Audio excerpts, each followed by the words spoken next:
We have a new update coming inside of Diablo Immortal, and it's going to be dropping on April 29th, and there are some big things coming. One thing that we probably thought would never come to Diablo Immortal. Let's take a quick look at the list here. Obviously, we have some new legendary affixes.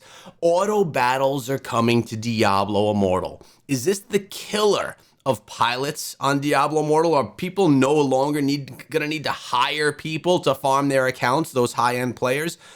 Open captain selection, cross-regional expansion, we're talking about PvP-related things, challenge rifts, and more. Let's dive into all the details. I'm going to get to the affixes at the very end. So we are going to start out with the auto battle component, which I think is one of the biggest talking points from this update. And just so you guys know, today I'm going to be meeting up with Indez, and he and I are going to discuss this entire update, what we think of it, and just have our Diablo Immortal podcast discussion. That's going to go live tomorrow, so make sure you subscribe to the channel so you don't miss out on that great episode. It's always a good time meeting with my boy. But auto battles are coming to Diablo Immortal, so when you activate your blessings here, high quality equipment, essences, alternative class, you're going to have this ability to turn on an auto battle. It says, enable auto battle to roam the area, killing enemies. Each session lasts up to 60 minutes within a 24-hour available per week. Settings can be adjusted in the controller menu. And it says, remaining auto battle time, 24 hours. So it seems that it's going to be auto for 60 minutes, and you have to like check in, you have to get rid of all your gear and stuff, and then you can get back going again. So essentially you could have your phone going on the side while you're at work, and every hour you kind of check in on the thing and it's auto farming an area. Let's actually go into the details here because this is something big, and I think that a lot of players are going to like it, while a lot of players are not going to like it, and I'll get into that after we read through here. The new gameplay feature can now be accessed in the Blessing of Legends screen. Enabling auto battles allows your character to automatically be controlled at your current location, causing you to roam around the nearby area and fight enemies automatically. The overall combat functionality of this feature is deliberately less efficient than a player actively farming themselves, and intended to provide more casual players with access to some additional farming methods to help continue progress. Let's be honest though, this is not just going to be beneficial to casual players. I personally like this feature. Monstrous essence will be collected, legendary pieces of gear, materials will be collected, because who wants to spend 3 hours a day in a zone just farming? I know that I don't want to do that. I'd rather dive into the game and play something that I enjoy more than just farming. It says some builds might be significantly less efficient than playing the class yourself, so determining what build you want to use with auto battle can have an impact on your efficiency as well. While the feature is aimed towards helping more casual players, everyone can find some use for the system. There are some additional settings, such as enabling auto health potion usage, as well as a life threshold to trigger when the health potion is used. It's available in the settings menu under the controller section. You can see that right here. Now, it's also worth noting some players are probably not going to love that, because we're essentially going to have bots, or the system having people farming in areas, so they can be kind of stupid, as we know, because they're not an actual human, although some humans can be stupid as well. Either way, people are going to complain about this because they don't want bots roaming around the open world, while a lot of players are going to like it because it's going to allow you to continue your grind. It's a different, new way to AFK farm. And this one is inside of the terms of service of Blizzard. It says auto battle can be enabled for 1 hour at a time, and at most you have 24 hours total in a week. But keep in mind, your character will not automatically salvage your equipment when your bags are full. So in an area, there could be equipment all lying around, so every 60 minutes you'll auto salvage with your pet if you have a salvage pet. Then you'll kind of run around the area where you were, pick up any more materials, salvage those, and then turn on another hour. It says auto battle can be enabled inside the same pop-up as Blessing of Legends, and it unlocks at level 60.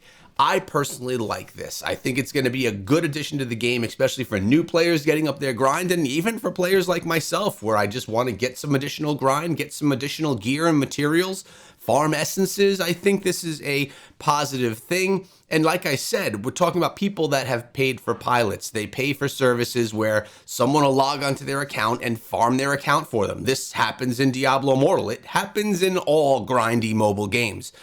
I'm wondering if this is going to kind of kill that. Like, are you still going to need pilots to farm for you? Is this going to be efficient enough to replace those types of people?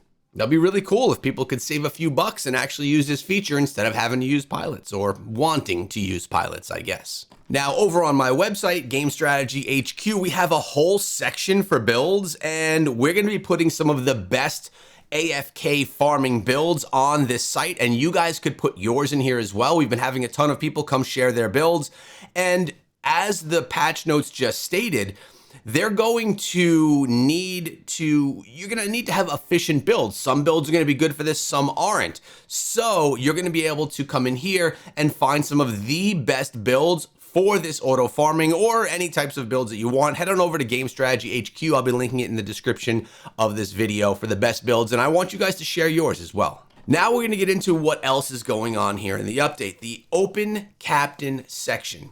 To improve team balance and give players more control over team composition, captain selection is now available in Battlegrounds. Okay, this is very much changing. It's a new mechanic coming to Battlegrounds for all of you who like the PvP. How it works: when all match players are legend rank or above, there's a chance to trigger a legendary duel. In this phase, the two highest ranked players become captains. Captains take turns selecting their teammates in a draft format. Here are the draft rules.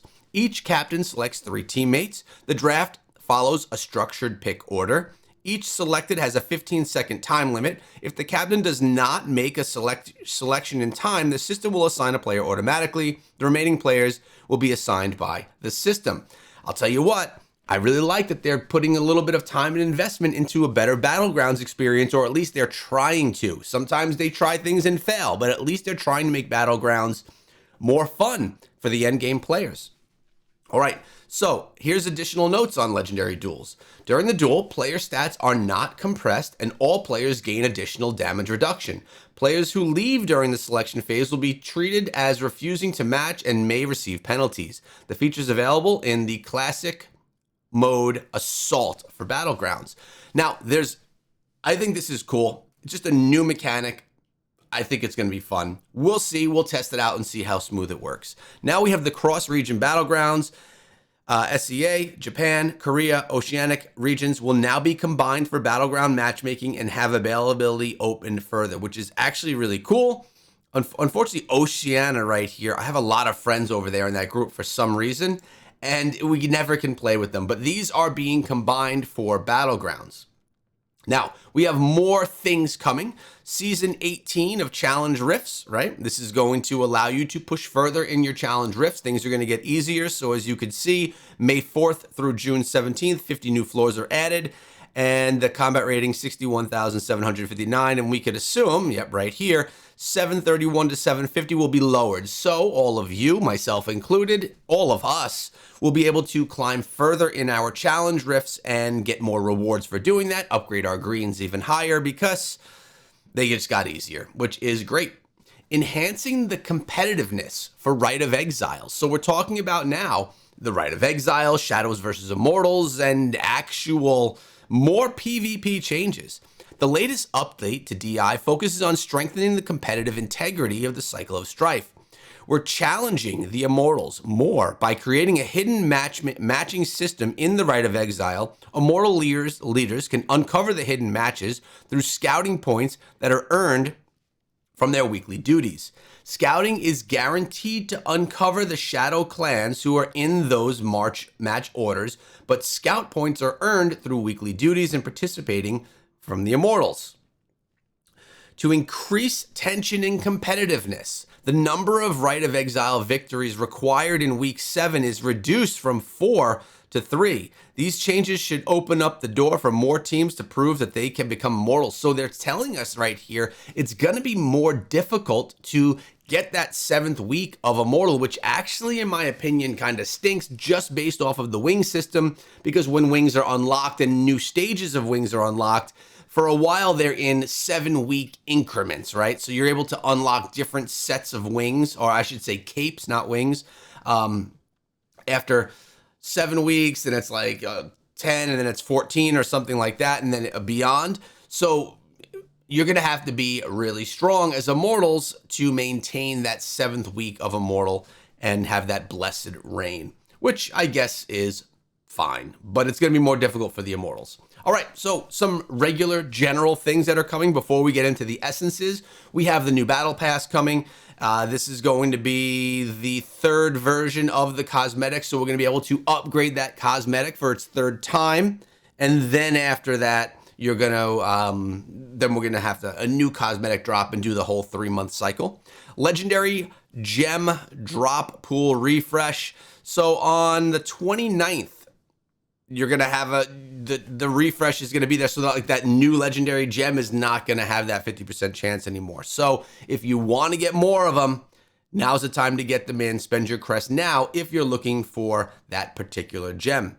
Gameplay optimizations, Battlegrounds, Assault, Convoy, as well as Tower War are receiving an increased damage reduction. The damage reduction is being increased to provide an overall increase of 15% damage reduction compared to the current live experience.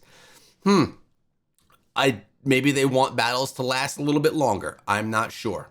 Now, they're also changing how Telluric Pearls can work for special gems. Basically, these gems like the Crucible from the special events.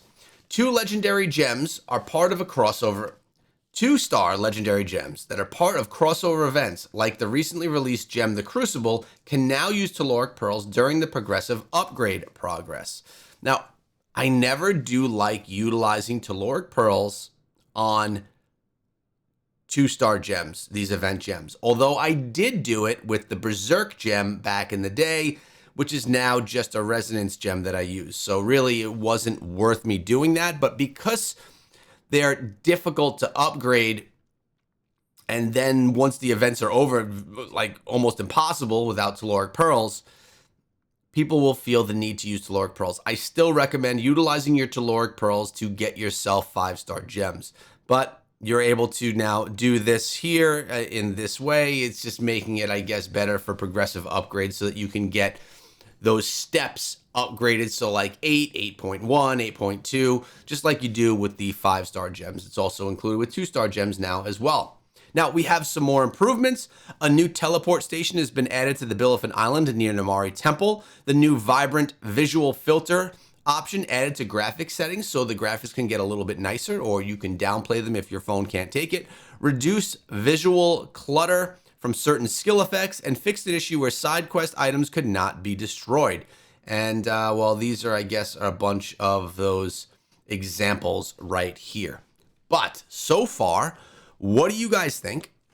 Do you like the auto battles? Do you like the changes to Battlegrounds and that whole new leader element that's going to allow some really cool, potentially new battles? Do you like this stuff? Now I guess we'll get into the essences. And these essences are going to drop at Inferno 12. So all of us are going to have some new ones to farm on our favorite classes. Now, to spare you all the time, I know many of you just care about the essences for the class that you primarily play. I won't sit here and read through all of them, but I will show you them all. Pause on the screen. You guys could take your screenshots so you could read through it and then have that information there for yourself. So these are the 6 new essences for the Wizard. Here are the new essences for the Barbarian. Here are the Monk's new essences, the Demon Hunter, the Crusader, the Necromancer, the Blood Knight, 6 essences for the Tempest, and finally, the essences for the Druid. Again, let me know your thoughts on this update overall. Are you excited about auto battles, or do you think it's going to completely crush the game? Remember, guys, I'll see you over at Game Strategy HQ and back here tomorrow as I get with Endez and we kind of talk about this update in the Immortal podcast.